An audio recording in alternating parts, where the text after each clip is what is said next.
Pri zmanjševanju količin e-odpadkov se mi zdi ključna predvsem preventiva.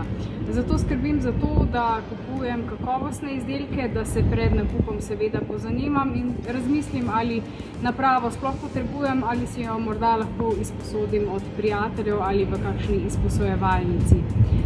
Skrbim za to, da nakupujem izdelke, ki so obnovljeni, ki imajo čim daljšo življenjsko dobo.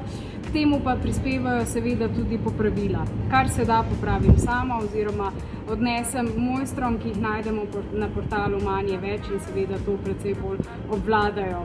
Seveda pa je vsaka Kovačeva kobila bosa, zato je moja hiba ta, da imam kar nekaj mobilnih telefonov, ki ne delujejo več, ampak saj veste, vedno shranimo, ker zadeve čez 7 let prav pridejo, ampak v tem primeru, ko so telefoni polni materialov, ki se jih da reciklirati in ponovno uporabiti, bom poskrbela za to, da bodo ti ustrezno ločeno zbrani in oddani v zabojnike za zbiranje odpadne e-opreme.